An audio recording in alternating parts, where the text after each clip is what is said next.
All right, this is our next episode of True Wrestling Fan Discussions, considering our Survivor Series review, retro review series. I'm your host, Mike. This is actually the Survivor Series 1990. Yes, it is. I'm Frank. This was a really good one. The first time ever they do a grand finale match of survival at the end of the night. Once again, we have some replacements in this, and this pay-per-view marks the debut of possibly the best wrestler in WWE history. So let's get into it right now.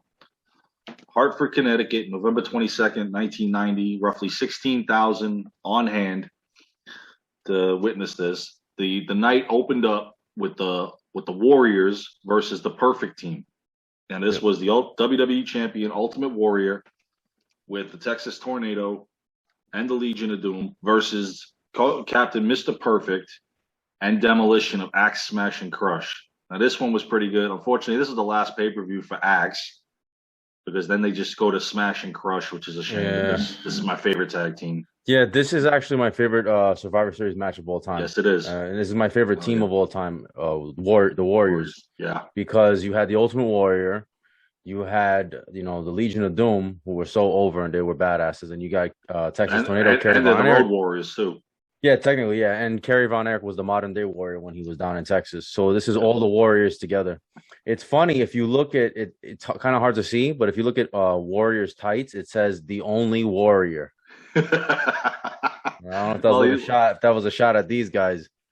Well, just making it clear that you guys may recognize yourself as that, but I am the only Warrior. Yeah, but that was a really badass squad. And as a kid, like just seeing those guys, I'm like, this is what it's all about. Like as a kid, like just a team of badasses. Even though Kerry Von Erich wasn't like a badass, he was still a good wrestler. He still had a good look to him. He had charisma, so he fit right in with those guys. Yeah. And he actually looked like Warrior, and people sometimes thought that they were brothers.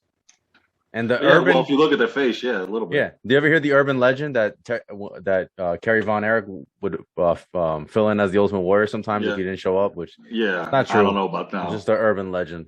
There was a lot of urban legends about the Warrior. So. You know what's sad about this to me? This is we covered this in our Demolition episode. This was like the beginning of the end of Demolition in a lot of ways.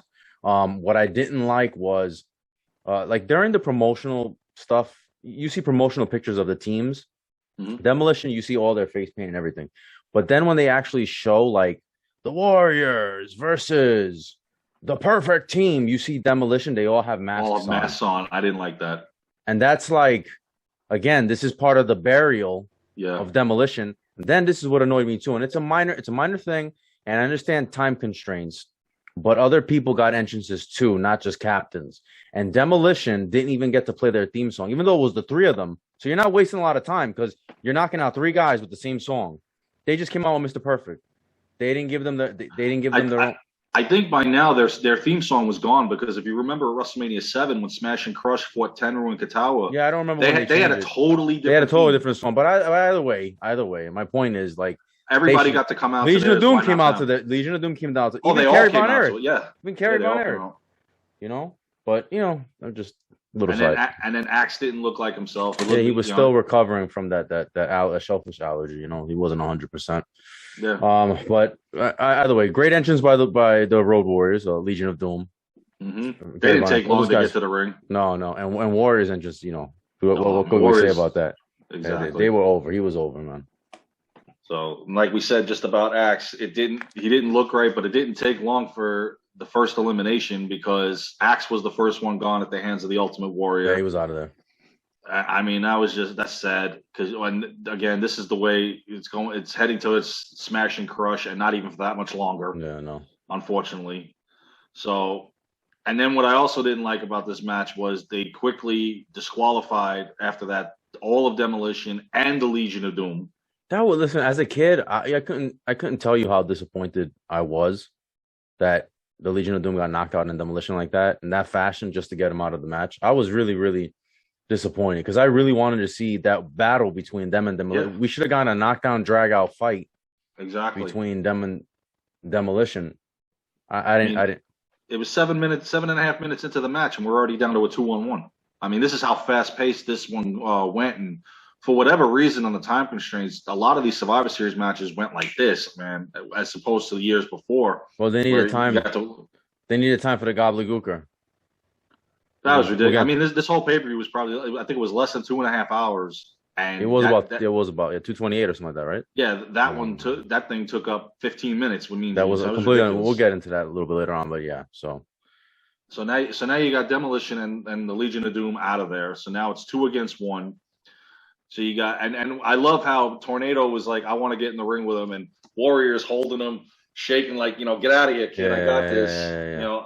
I want the. This is great stuff. This is great stuff.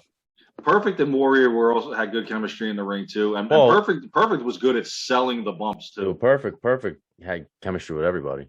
Yeah, Perfect. You get to see Mr. Perfect just how good he is in this match. You see why he should have been the contender. Definitely. So obviously Mr. Perfect takes out the Texas Tornado. So now we're down to the World Wrestling Federation champion Ultimate Warrior with Mr. Perfect. We know where that's going. And Ultimate Warrior beats him. This whole match was under 14. Kicked out of 15 minutes. Don't forget Warrior kicked out of the Perfect Plex. Which was something that was rarely done back then. I think Hogan was the only other Hogan and Warrior. Yeah, Hogan and Warrior. Only 2. Mm-hmm.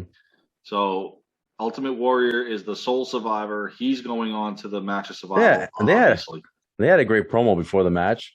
Mm-hmm. As a kid, Warrior always got me fired up with his promos, man. They had to hurry up. They had like, I think, minute or 2 to say what they want, because Tornado was like, you seen what they can do, now see what we can do, and that was pretty much it. Okay, who else? Like I said, it was fast. It was too fast paced. We wanted to see this match. I didn't care if that match went 25 minutes. What a way! I wanted to see them fight. Yeah, I know. What a way to start off the show, though. As far as like, okay, the match wasn't that great, but it was cool. It was cool to see all those guys, and there were a lot of feuds. Cool to see all those guys, the face paint, all the badasses. Then you got the great wrestlers with Perfect and Von Erich, and just and you start off the pay-per-view with a bang. Exactly, which is always what you want to do. You want to start it off hot, and you want to end it hot. And this one started off real hot. And let me tell you something. This is I for whatever reason, this one sticks out in my mind. I saw this live. I saw it at my uncle's house on pay-per-view. He had the illegal satellite dish. Who cares? I think we all did back then. Yeah. For some reason, this one, I don't know if it's because Undertaker's debut. I don't know if it's because Warrior, was one of my favorites at the time, and he had that awesome squad. But I just remember this pay-per-view, like watching it very, very vividly. I think this is the most watched Survivor Series for me, besides 1991. This is the one I've watched the most times. I've watched, so many times. So I don't know, for whatever reason. My favorite. I don't know. It's just. Man, I think I've told you in the previous reviews, I love that they did the grand finale, and I wish they would have done that in years going forward, because it was kind of cool to see them. They should have done it again. And to see Hogan fight guys he wouldn't normally fight, like Martel or Roma or Warlord, and then see Santana and all that stuff. It was really cool what they did here, except for that damn egg. Yeah. In any event, moving on. The next Survivor Series match was one of my favorites, and I'll tell you why in a minute. It was the Dream Team, captained by Dusty Rhodes, with Coco Beware, for whatever reason, and the WWE Tag Team Champions, the Hart Foundation, versus the $1 Million team of Captain $1 Million Man Ted DiBiase, Rhythm and Blues, the Greg the Hammer Valentine and Honky Tonk Man, or as Gorilla called Greg Valentine, Boxcar. Yeah. It was supposed to be Bad News Brown in this one, but due to his complaining about his contract and whatnot, he left about, I believe, a month prior to this. So it was a mystery partner. Yeah. So who did Ted DiBiase bring out? None other than the Phenom himself. This was the debut of the Undertaker. Yeah, this was his. And what a pop he was getting too. Yeah, this was his official debut. But he had, I think, a couple of days prior to that, he did the Superstars of Wrestling taping, right? But that didn't air until after this anyway. It was after, So this goes down as his official debut. Before we get into the match, I want to mention just 2 things really quick. Thank God they took Dusty Rhodes out of those damn polka dots. Even though he had a little bit of polka dots on the side, you could barely see them. And they let him put the jacket on. Like, finally, we got Dusty Rhodes. Yeah, after embarrassing him, finally. And then in the promotional pictures, he had like the duster on, and I think he had like a top hat or something like that. Yeah. Some weird hat. He didn't wear that to the ring. Thank God they did that. I want to say something about Greg the Hammer Valentine, man. Is it me, or did he look like he didn't want to be there and just completely out of place? I honestly, number one, that gimmick didn't fit him. The dark hair, the fact that he couldn't do Elvis worth a damn. Right. And yeah, I think that he looked pissed off. This wasn't his character. Supposedly he hated doing that too. Yeah, and it's no wonder that several months later he winds up turning on Jimmy Hart and becoming a fan favorite right before his exit. The gimmick, okay, rhythm and blues, fine. I bought into it a little bit. Yeah, no, that was fine, but he didn't look like he was enjoying this. When he did that Elvis face, I cringed. I just cringed. It just looked like he was snarling. Yeah. And then he does the shit. And I'm like, please don't. Lord. Save that for him. Save that for Honky, please. Poor Greg Just don't do it. Poor Greg Valentine. He deserved better than that. Great wrestler in his day, but this was his wind down part. And this gimmick was like trash for him. Credit to Roddy Piper, man. I never really thought Piper was the greatest as far as commentary was concerned, but he did a great job. I thought he did a great job on this pay-per-view, and especially putting Undertaker over. Mm-hmm. And, you need a little nighttime there. Look at you. And then saying, look at the size of this guy. Look at the look at the size of that ham hock. Yeah. Like he did a really good job. He does a really good job putting Bret Hart over. Yes. He mentions especially, yes, go ahead, that one of Bret's brothers had passed away, I think the night before. Dean, Dean, and the night this match was dedicated to him. I remember Undertaker when he first came out just being in awe. Like my jaw dropped. And that's also a credit to the commentary. They sold him over really good. Yeah. And I remember one mistake though. We didn't know. Nobody knew about this guy, right? Tombstone. And yes, thank you. He says that's a tombstone. He goes, it's what? He goes, it's always like, I think it's a tombstone. I think it's a tombstone. Yeah. Meanwhile, you just told us his finishing. I know, but that's a Bobby Heenan. He pulled a Bobby Heenan on us. Exactly. But whose side is he on? Remember that? And he blew it. Bash at the beach. But anyway. Yes. I think Roddy Piper's best year of commentary was 1991. He started getting. He really he sold it in this one, especially when it came to talking about Saddam Hussein. Mm-hmm. I loved, especially on Slaughter's match. I loved the what's the word I'm looking for? Not the animosity, but something. It'll come to me. How aggressive he was to him. He goes, "You pig, we're going to charge you double." I mean, he was really, really selling. No, Piper was good this night. He was good this night. Yes, he was. And the one thing I really liked about this match is that it started off with a feud that would go down in infamy in WWE over the next several years, and that was Bret Hart starting off against The Undertaker. And who would have thought that years later we would get this feud between the two and the chemistry that they would have in the ring.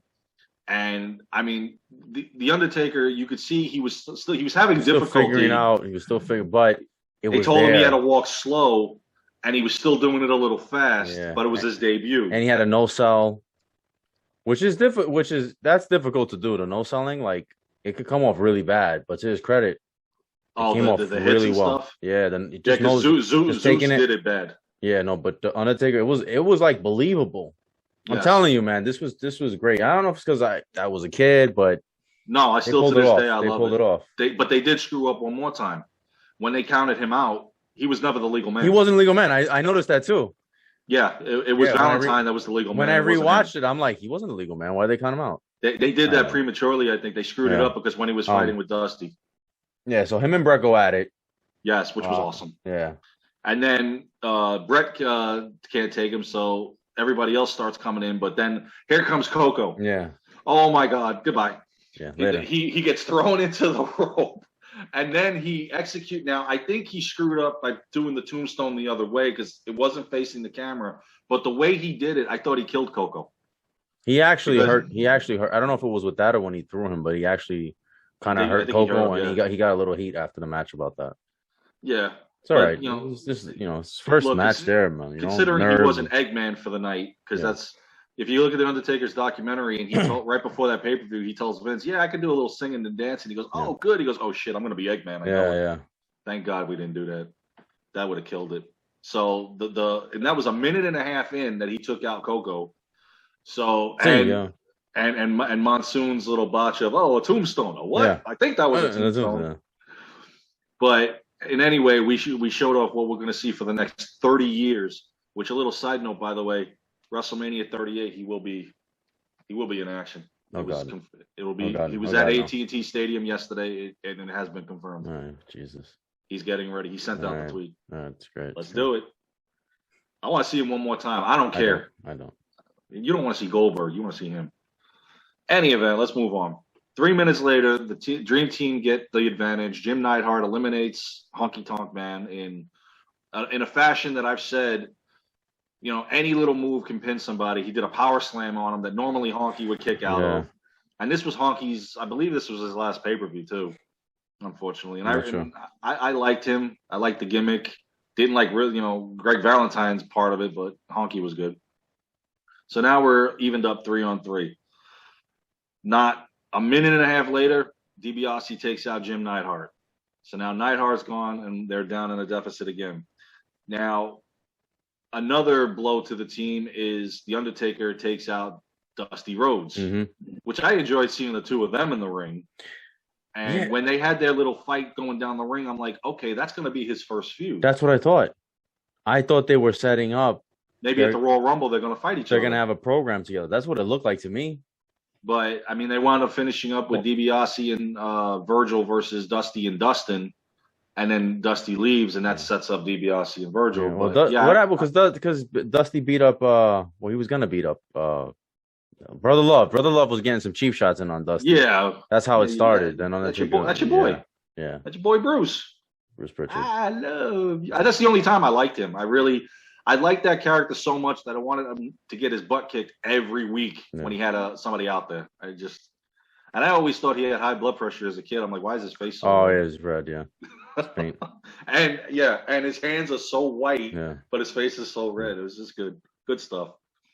So the next one now out is the Undertaker gets counted out when he's not even the legal man in the ring. So I think they botched that. So it doesn't matter. How else are you going to get rid of him, to be honest? Right, that's the thing. They had to do something. You're not going to pin him. Yeah. So this one was a lot better than the Zeus thing that we had 1 year prior. So now we're down to 2 against 1. This is where Bret Hart once again showed I could be a singles competitor because he battled. He beat Greg the Hammer Valentine. It was actually 3-on-1 for like 2 seconds. Yeah, until Undertaker got counted out. Yeah. Yeah. Thank God it was he got counted out because if I could just see Undertaker going to the grand finale match and trying to eliminate him there.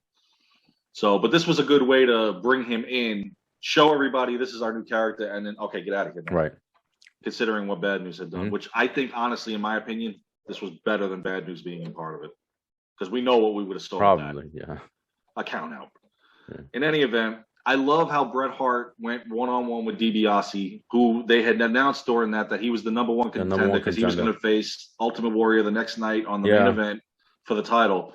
I love how Bret did the playing possum when he all of a sudden he was saying he was holding his knee and DiBiase's laughing. He goes and tries to roll him up. He went toe-to-toe with DiBiase, and I really enjoyed it. It showed what he could do. Unfortunately, DiBiase got over on him, and he became the sole survivor. So now he's going on to the match to survive. Yeah. So this was great, man. I like that he took out Valentine. I like the story they were telling was Bret was trying to fight the odds, and everyone's rooting for Bret. And Piper's like, come on, there was the really good commentary. Really selling this, he was really selling it. You got to see Bret's. It's a shame, too, because you saw in this match that Bret and DiBiase should have had a feud. That would have been a really good feud if they could have went at it.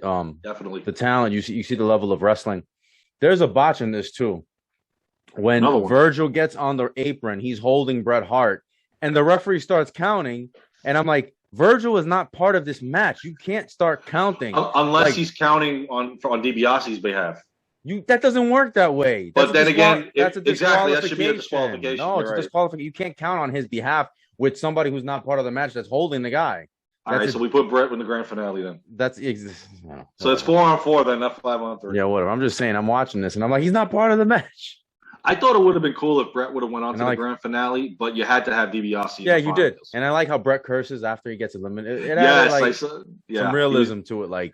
The intensity of how he loves to compete, and he wanted to be there at the end, and he wanted to do this for his brother, and it was all great stuff on this one. He did that what's it called? I forget the name of that move. Body something, and then DiBiase reversed it. That's how he pinned him. The crossbody. Crossbody, yeah. And then did he hold the tights? I think he held the tights. He flipped them. I don't know if he held the tights. I know he flipped them. DiBiase was good at flipping them, though. He was good at doing that. In any event, DiBiase's on. He has to be. He's the number one contender. Moving on to the next one, which I thought was really, really one-sided, but I guess they had to do this for the grand finale. It was the Vipers, and I've always said this: every time Jake runs his own team, he's up in a Oh, world of shit. nothing good's gonna come of it. No, if he's on somebody else's team, he's better off. It was Captain Jake the Snake Roberts, One Eye, if you want to look at it that way from the storyline with Rick Martel, Superfly Jimmy Snuka with his new look with the boots now, which I didn't care for. I always loved Jimmy Snuka And the goatee. with And the goatee. yeah, and the frizzy hair. It just no. You look like a criminal. I don't know. Looked like he just woke up. You just got out of jail or something. I don't know. Those are the vibes that I was getting. Yeah. He probably I don't did. know, yeah. The way he was acting. It's because the way he was acting. Like, I didn't guess like the boots though. No. I mean, we always saw him barefoot doing his stuff. I mean, all of a sudden he's wearing boots. What is this? I think he might have been. I think he might have been using performance enhancing drugs, possibly. Did he see Zaharian? He looked. What's possible? He looked pretty ripped, man. I don't know. Considering he doesn't normally look that way. Yeah. That and he was a little older too, but. Oh yeah. He was another one coming down. 91, I believe, was his last year. Mm-hmm. But he did a few ECW months. And then their tag team partners were the Rockers, Shawn Michaels and Marty Jannetty, versus Captain Rick the Model Martel, Warlord, and Power and Glory. Yep. And again, I'm a Power and Glory fan. Yeah, I always thought they should have been more stuff. Yeah, very underrated. I love the feud with the Rockers. And I love the promo because, again, Jake Roberts was one of the best. I will give him credit for this. He was always the best on the mics. And I've said this in another episode. They used to tape these commentary, the interviews in advance, and they used to have to be several takes. He was one of the only few guys, I think it was like 2 or 3, that could nail it on the first try. Mm-hmm. And the interview that he gave, how he was talking about these guys have withstood the trials of time. He got a knee injury. He came back. You look at the face of Jimmy Snuka, and you see the trial of time on his face and what he's endured. Oh, yeah. That was a great hype up promo. Yeah. Mm-hmm. So unfortunately, though, this didn't go the way Jake wanted. 5 minutes in, Warlord takes out Marty Jannetty. We're down to quickly a 4-on-3. 4 minutes later, Martel takes out Jimmy Superfly Snuka. We're down to a 4-on-2. 6 minutes later, Roma takes out Shawn Michaels with their finisher, which I love that finisher. Yeah, it was a pretty good finisher. Oh, man. Yeah, it was pretty good. I forgot what they called it. Bodyplex or something. I could be wrong. They had said it. Gorilla had said it on this. But I love that finishing move. The timing that they have on that. Yeah. Unfortunately, Shawn Michaels is out. So now we're down to a 4-on-1. But Jake winds up getting counted out. At least he got the DDT on. He got the DDT on Warlord. Yeah, at least they gave us that. I don't know why they got wiped out like that. I'm telling you, every time Jake is a captain, man, this team gets. He did have one eye though. He did have one eye, so he wasn't really because the arrogance. Martel tried with the arrogance again. Yeah, to get the other one. They said that he blocked it. It looked like he got. It looked like he caught him. Yeah, yeah. They got the snake. Then he got the snake, and he's got a partner. Yeah, he's got a partner. You could tell. He's like he tagged in Damien. Yeah, so. And then he chases him down the thing. He's trying to hobble mainly because Damien's got his leg. So this was the first time in history that a whole team survived. Entire team, yeah.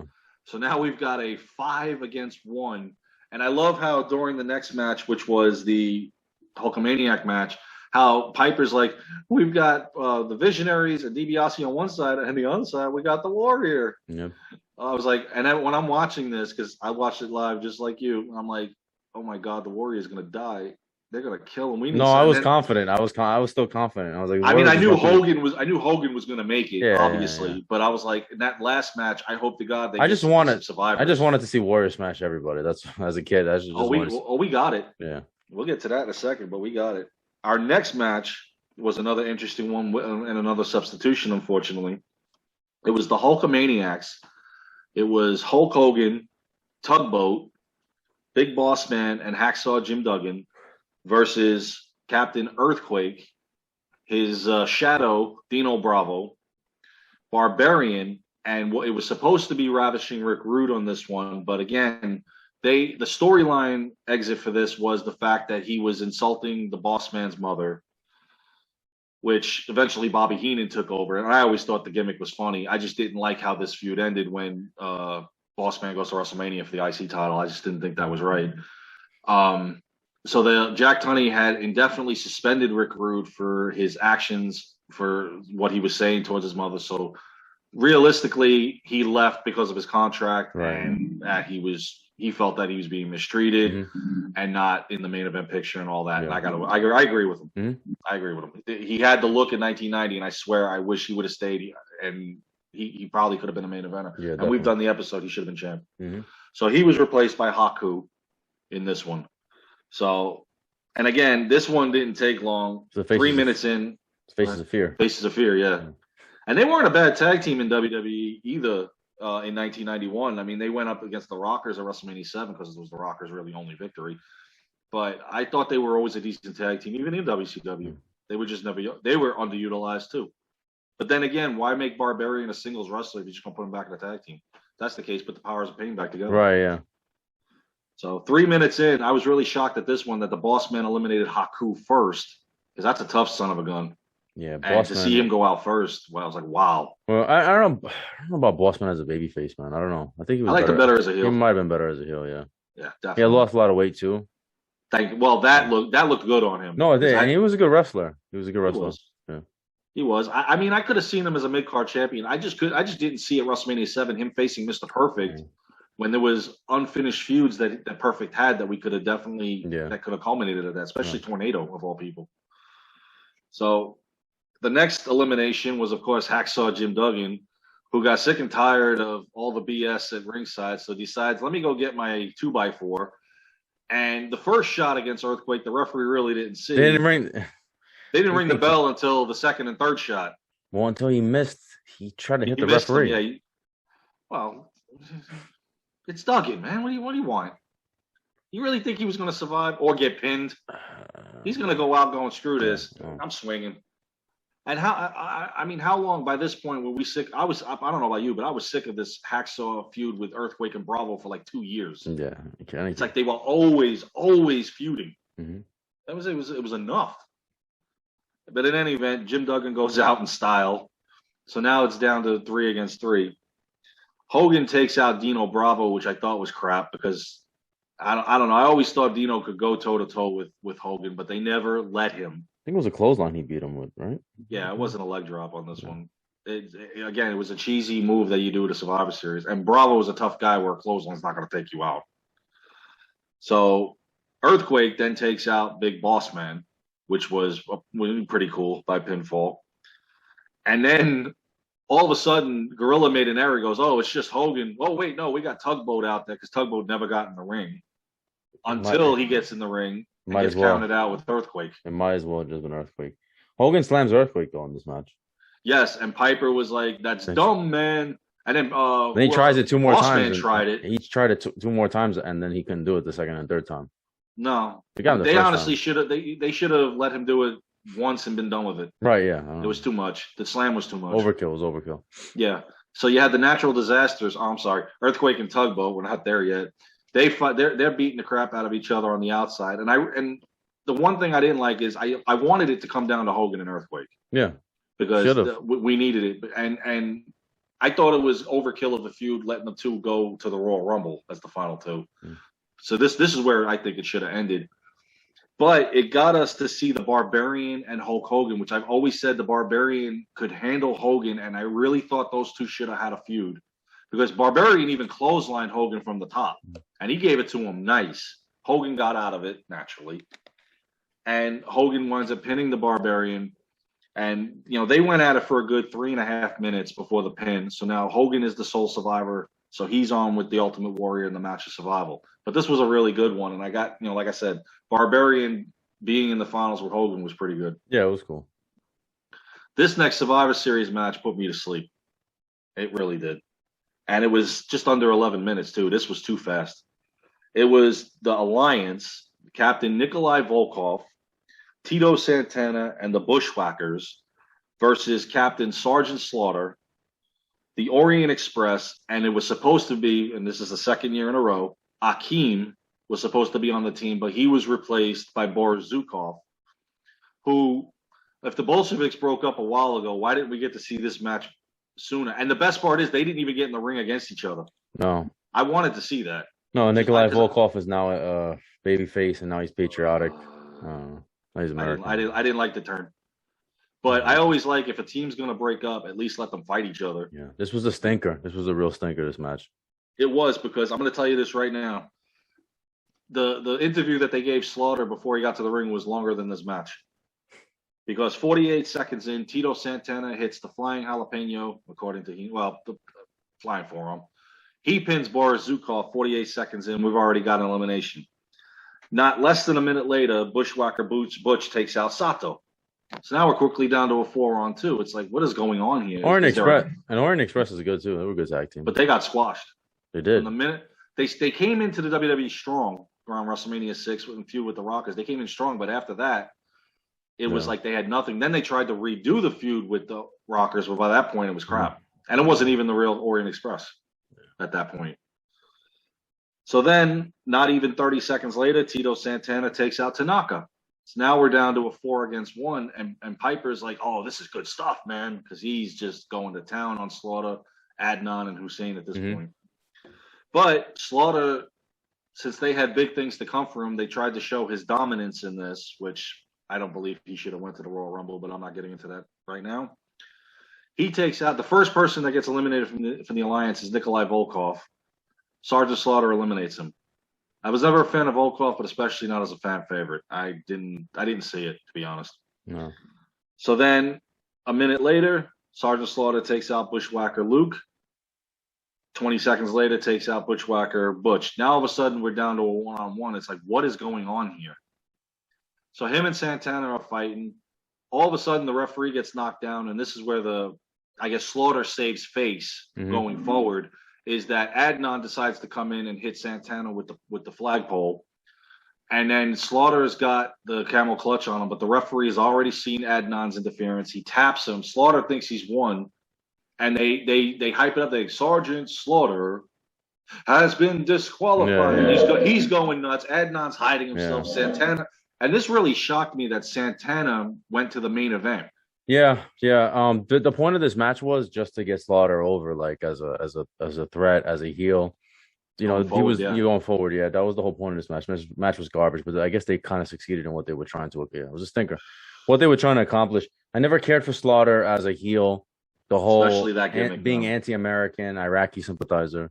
I watched him, especially after watching him on a lot of kids. They watched him on G.I. Joe. Even if you didn't see him in wrestling, you remember him being part of G.I. Joe, and he also hosted the show too.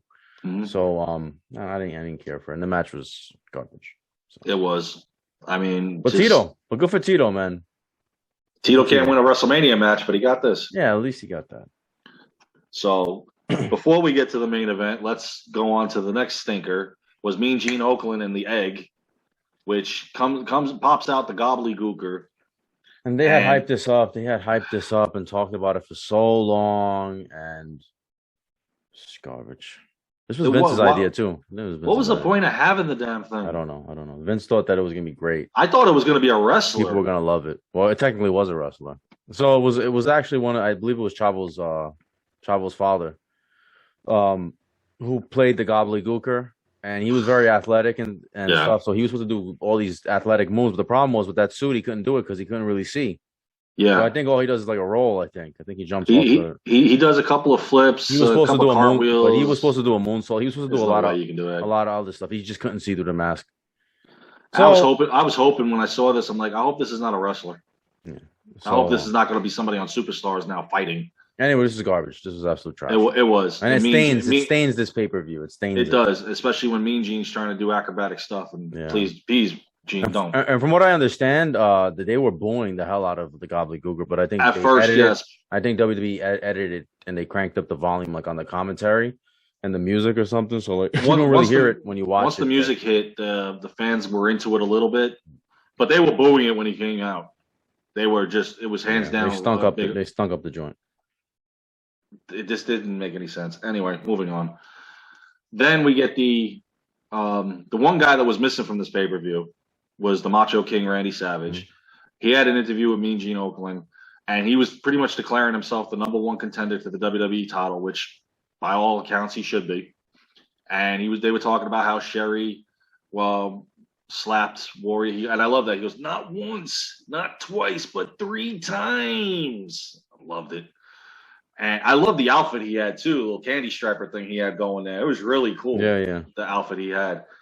I think my favorite with him was the one he had for WrestleMania 7. And he had the bandana on again. Yeah. He didn't have the crown. Yeah, he didn't. Yeah, I don't understand why. The crown basically replaced the bandana, and then the crown is replaced by the cowboy hat later on. Basically, what happens with Macho Man. When he does his shenanigans at the Royal Rumble, it's the bandana that he has on, not the crown. Mm-hmm. And all of a sudden, his scepter went from this little thing to this big ass thing. So I thought that was funny. But I honestly thought that, and we've talked about this, that maybe at the Royal Rumble, the two of them should have went at it instead of Slaughter. Or WrestleMania. Macho Man should have been on this card. It's kind of a disgrace that he doesn't wrestle on this card. I don't know if he's hurt. I don't know if maybe I don't know. But I don't know either. I would have loved to see him on it. Even if he was, I don't know where you could have fit him in, to be honest. I mean, maybe he could have been one of the substitutions. Not on Slaughter's team, God no. But any one of the other teams would have worked. Yeah. So now we're going to the grand finale match of Survival. It's a 5-on-3 match on this one. You've got Ted DiBiase, Rick Martel, Warlord, Power and Glory, and then you've got the Ultimate Warrior, Hulk Hogan, and Tito Santana. I like the promos before the match when both of them. DiBiase was running his mouth about how the two of them at WrestleMania, everything, and that these guys, Warrior, he was saying how Warrior and Hogan can't get along because of the bad blood for WrestleMania 6. Basically, he's saying how as great his team is, they're gonna run through him, and then they got Hogan and Warrior do the promo, and they're talking to Hogan. Your team. I'm like, that's Warrior's team, man. Warrior's exactly. He's the champion. But Hogan does a great job at putting Warrior over, though. You see that he came out first. Yeah, but he does put Warrior over in the promo. He did a good job. Tito gets to speak a little bit, and then Warrior's just in front of the camera flexing. They gave Tito 10 seconds. Tito's kind of like in the back. Warrior's like right in front of the camera, and like Tito's like back here. And Tito's trying to get his head in there. Yeah. Poor guy. So, no, it was well done, man. Even the ending with the respect from Hogan and Warrior with the rope thing, I thought was excellent. I think everything of this was good. There was no WrestleMania animosity. This was just, let's whoop their ass and let's go home. Let's go buy a beer, pretty much. So DiBiase comes out. They all come out. I love that Hogan came out first. And I saw when he sees Martel and he does the, that whole thing. Because he's pretty much telling Martel, you're not in my league. Get out of here. And he's really not. And then Tito comes out, and then here comes the Ultimate Warrior. So they gave Warrior the respect, because I really thought at this one, I'm like, oh, watch Hogan comes out last. Yeah, and Warrior changed his tights too for whatever reason. He didn't have the only Warrior tights on it anymore. Well, he didn't need them this time. I guess he already sent this message. Oh yeah. Oh. The one thing I really liked about this match is how Tito got over real quickly. Right away, boom, flying forearm on the Warlord of all people, who he just fought at SummerSlam. Because remember, they gave him Barbarian at WrestleMania. They gave him the Warlord at SummerSlam. They're like torturing this poor guy. He got his revenge here. Takes out Warlord just like that. We're down to a 4-on-3. Unfortunately, Tito tried it one too many times, especially on DiBiase, and DiBiase pinned him. So now we're down to a 4-against-2, which is pretty much, I like those odds considering who that tag team was of Hogan and Warrior. Yeah. They're gonna win. Because Hogan takes out Roma, which I thought Roma went pretty good toe to toe with Hogan. I loved when Hercules was in there with him. They had a little bit of feud a couple years prior. So Roma gets taken out. So now it's quickly 3-on-2, and then all of a sudden Martel says, "Screw this! I'm not taking this anymore." His typical, "I got hit in the face." Yeah. Goodbye. How many times have we seen this? Yeah. It started at WrestleMania 5, even continued through his career. He would do this. So now he's out of there. So now we're evened up.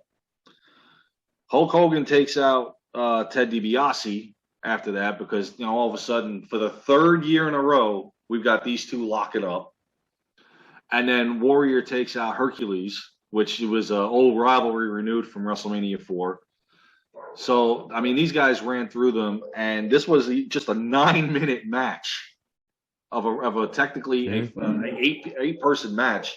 Just 9 minutes, they ran through them. It was fine. The posing at the end was pretty good for both of them. I love the respect that Warrior gave Hogan, and Hogan reciprocated to Warrior, just to prove that DiBiase was wrong. That there were no hard feelings from WrestleMania, even though I'm sure off camera there probably was, but whatever. So, and then they're on the apron, they're doing their thing, and they go off. And all in all, this was a great Survivor Series. Again, one of the most watched ones, I think, besides '91 that I've watched. Maybe '98 too, of course, '97. But yeah, definitely a great one. Yeah, this was great, man. And the whole thing, as a kid, seeing Warrior and Hogan together, man, whenever those two, it was rare that they teamed up. But when they teamed up, it was a huge, huge, huge deal. Those are the You two can put them against superheroes. anybody. Yeah, and you just want to see these guys just destroy everybody. And they gave us what we wanted to see as fans, as kids, especially it was well done, except for the Gobbledygooker, like I said, because it kind of puts a black mark on this It really on this does. pay-per-view. But besides the Gobbledygooker, I love this Awesome. pay-per-view. Yeah, it was awesome. Undertaker, Hogan, Warrior. You can't ask for more. Undertaker's debut. I mean, this is one of the greatest debuts of all time, though. It was well executed. Bruce Prichard told the story how that it made sense for them to do it this way because instead of doing like the usual vignettes of like, oh, coming soon, Yeah. that they just put him in that spot, and I think they executed perfectly. Yeah. Yeah. Oh yeah, definitely putting him in like this, and then going forward, and everything. Oh yeah, it was great. There was always a debate when I was in school of what because some kids were like, "Oh, his name is Kane the Undertaker," and then it was just the Undertaker. So and it was actually they were supposed to call him that, from what I remember reading back then in the magazines, that it was supposed to be Kane the Undertaker. He was on Superstars of Wrestling when that match. It was Kane the Undertaker, and they dropped it right after that. So that was great, good. Yeah, good job. And then they used Kane as his brother years later. Exactly. So there you go. Yeah. So all right, you guys, let us know what you think about this Survivor Series. Like, comment, share, subscribe. We'll see you guys soon. Take care.